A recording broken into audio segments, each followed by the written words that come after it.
Today we are going to worship the Hamsa Chakra. So far we have been always worshipping a deity, and time we are worshipping this center of Hamsa. Now this chakra is, placed between the two eyebrows. Now two eyes represent the left and the right side.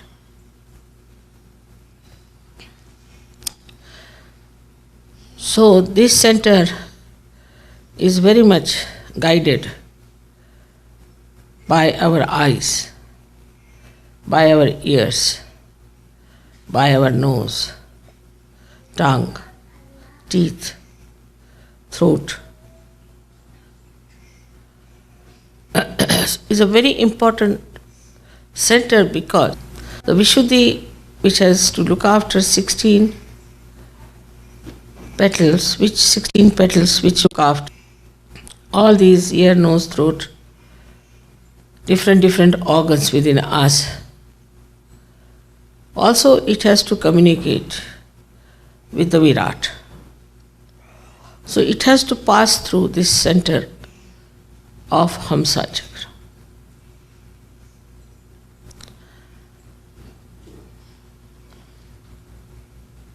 Hamsa Chakra is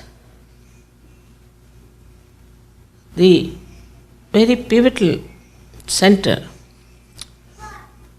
which expresses auspiciousness in our awareness. That means if this center is alert and awakened, then we immediately know what is auspicious and what is not auspicious. Or we can call it, we get the divine discretion. I think it is a part of the genetics that people have discretion between good and bad, destructive and constructive. It is basically has to be there, but we can easily spoil it by all these organs which are collecting the conditionings and the ego from outside. That's why this center is very vulnerable. Other centers are not so much connected outside, as this center is connected and receives all the information from all these organs. For example, the eyes now here. Eyes are very important because they say this is the window of the spirit. And you have seen that when Kundalini rises and spirit starts shining, there is a dilatation of the pupils and you look like an innocent child and there's a twinkle in your eyes. But the way we play with our eyes all the time, the way we use it indiscreetly, with our lust and greed, we can spoil this center very badly. Once we start taking to destructive things in our life, we immediately become akin, or we start accepting whatever is wrong, whatever is destructive very easily. I feel this is some sort of a genetic defect, because in certain people they will not accept anything that is stupid, idiotic or destructive. But in certain people they are very prone and very easily can be taken to things which are absurd, which are stupid, and which are definitely destructive.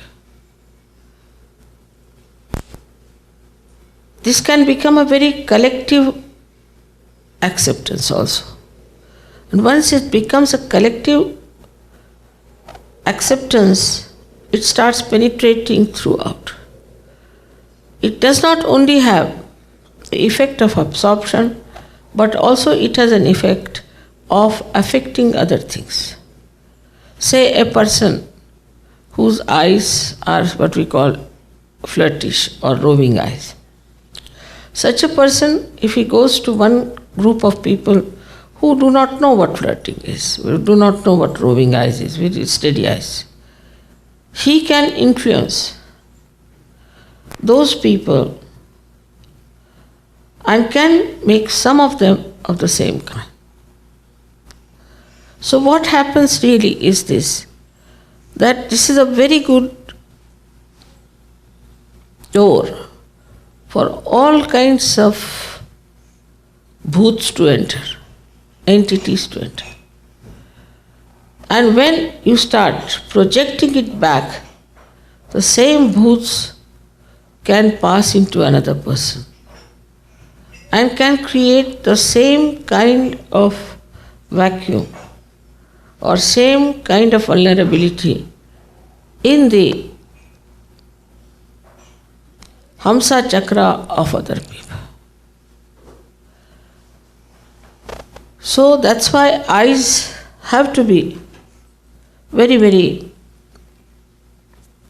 clean, innocent. Another you can see is what you hear.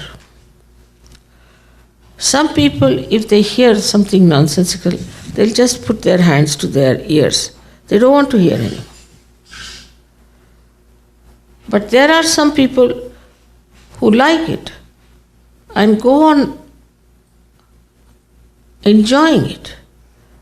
Ultimately, they become servile, or we can say conditioned, that they like all these horrible things that normally a human being won't like.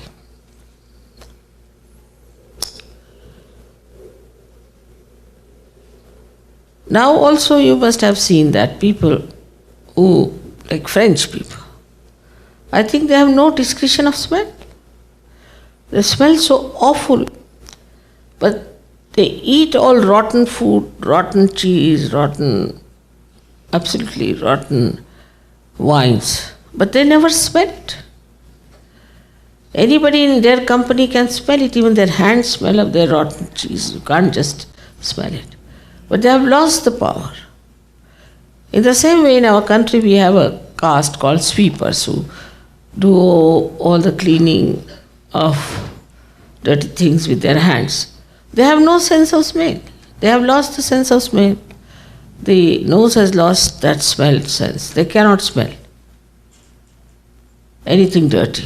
That's how they can do their work. So if you start also not being alert to fragrance, I have seen that there are certain things people use made of tobacco. They are supposed to be very good, very famous brands of perfumes like Tabak and all that. So once they start liking that kind of a thing, then they have other things like poison and other horrible things which there's horrible smell in it. Apart from that, first you smell is alcohol, is a spirit. But they don't mind because they see in that a very congenial type of a pleasure. But these pleasures ultimately can kill all the cells of the nose, and afterwards one may even lose the sense of smell.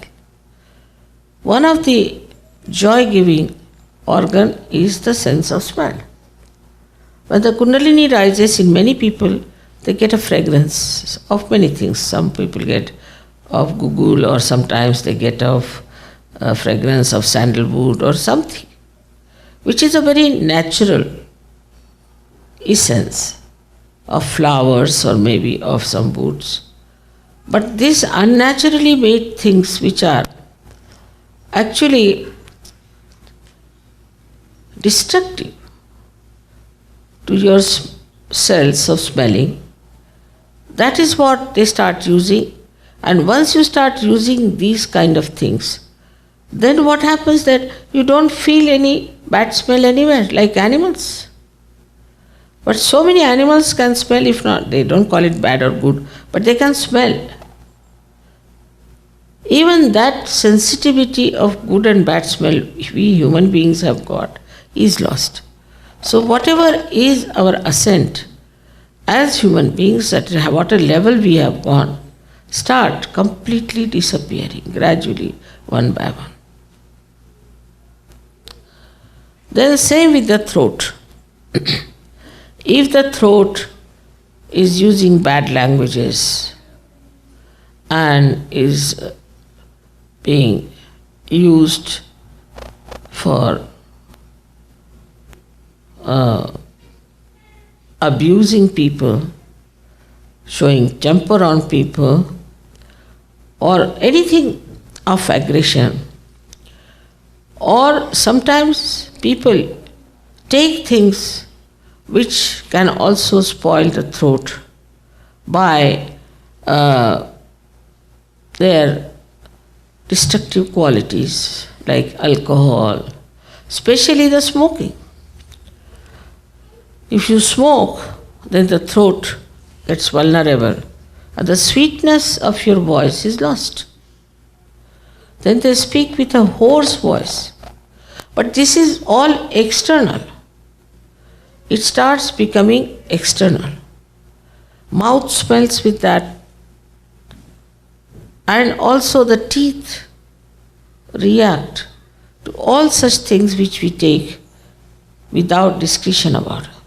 Because that's the fashion, because it is marketing well, because it is advertised. That means we have not got our own wisdom, our own personality. But when this center is awakened, then what you develop is a discretion. As I was telling them yesterday how the word Hamsa has come for this center.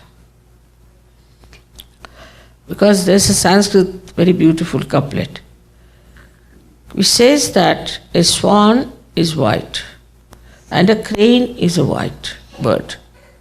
What is the difference between the swan and a crane? The answer is that when you mix milk with water, the swan will just suck in the milk while the crane has no discretion, no vivek.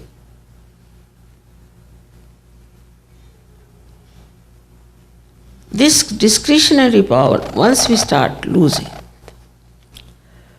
we start becoming just like a rabbit, I would say. Because we have no personality. Anybody can brainwash us.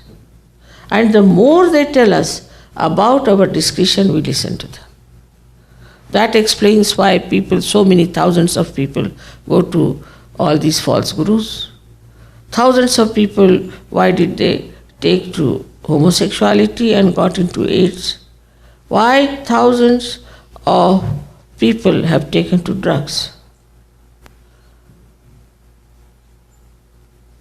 It is unbelievable, incredible. Why people have taken to all these things are destroying their life.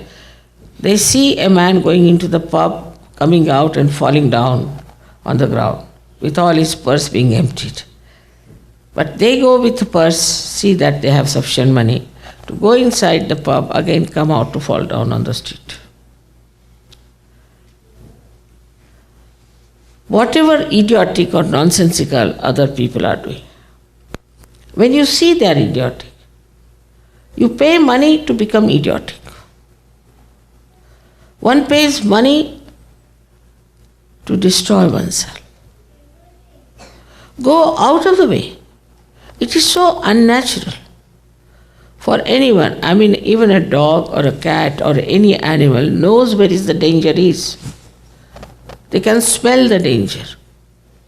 And they run away because they have to preserve their lives. They think their lives are precious and they must live and live well. But this ordinary common sense starts missing. And they will say, what's wrong? What's wrong in this? What's wrong in that? That means the genetics of the Ahamsa are missing.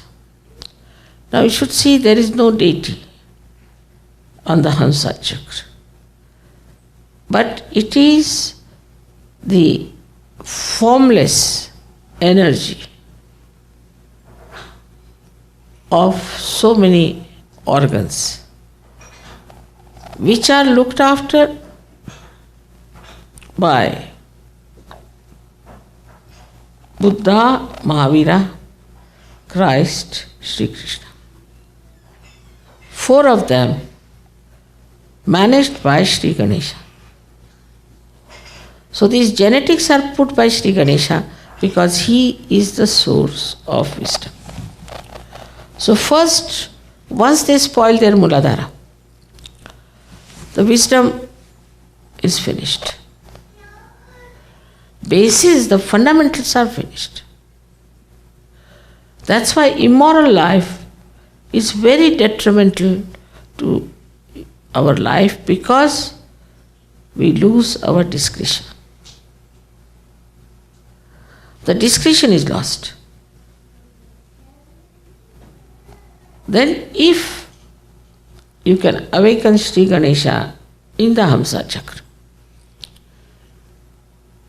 then suddenly you belong to the higher race of Sajogis. It's surprising, I've seen people overnight give up their drugs. Very immoral people become extremely moral because of this chakra being suddenly awakened. And the light of the spirit is best expressed through this chakra in everyday life, in the collective life also. So all these things that we have gathered from our previous life, even after our second birth, we carry a little bit. Like an egg becomes a bird, but still lots of things of the egg are hanging on to his body. So you have to cleanse it.